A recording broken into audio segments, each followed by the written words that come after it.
Hi, I'm Liz Hanson. We're here today to talk in this section about what plants to choose for your garden. The importance of choosing the right plants means whether you have success or failure. So the first thing we want to do is educate yourself. And when I say that, very simply, read books. Go to the library, get books out to there. You've got the internet. Local groups, really, really important. You can go to your local permaculture group. There's a lot of information sessions. There's a library there.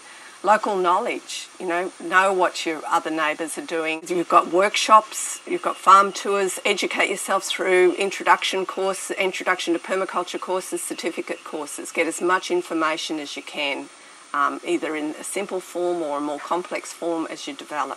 So the second point is know that you live in the subtropics. Really important. A lot of information is about temperate, but here you have to apply it to the subtropics. So basically we eat like Europeans in winter and we eat like Asians in summer. We actually have 4 seasons here. So, it's really important that you see that spring, autumn, winter and summer are all different, and you can grow things in each one of those climatic zones. So you have to know your climate to know exactly when things are to go in. I've come up with 3 really important points for choosing your plant, 3 key points so that you have success when you go out into that garden. The first one is soil. And I know we've discussed soil within another segment, but you've got to get your soil right. The second one is the origin of the plant. And again, something like Seed Saver's book is really good because you actually learn that something like European broccoli comes from Europe, so therefore it's more likely to grow during the cooler months. So origin is really important. Learn where your plant is from. The third one is timing, which is related to origin, in that choosing the right time for your plant. So it's no point in putting something that really likes the cold of Tasmania in the middle of our summer and expecting it to succeed.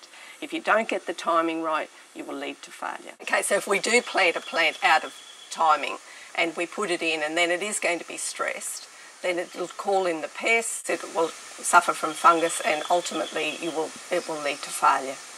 So if we follow those 3 main points, which is getting your soil right, learning where the origin of your plant is, and ultimately getting your timing right for getting your plants in, then you get a plant that is not stressed, so it's going to be nice and healthy, and it's going to ultimately end in a good bumper crop.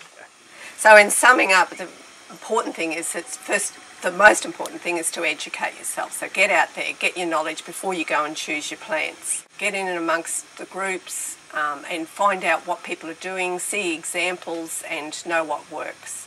The second point is know that you live in the subtropics. The last thing is the 3 key points I mentioned. The first one is soil. You have to get your soil right, and we've learned about that.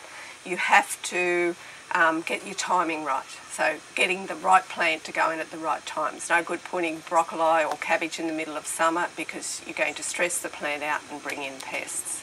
And the third one's know the origin of the plant. So as part of timing, find out where they come from, and so that you can choose the right plant for the right time. So in the end, if you choose the right plant for the right time of year, then we're going to end up with a happy plant, no stress, and we're ultimately going to end up with that good bumper crop.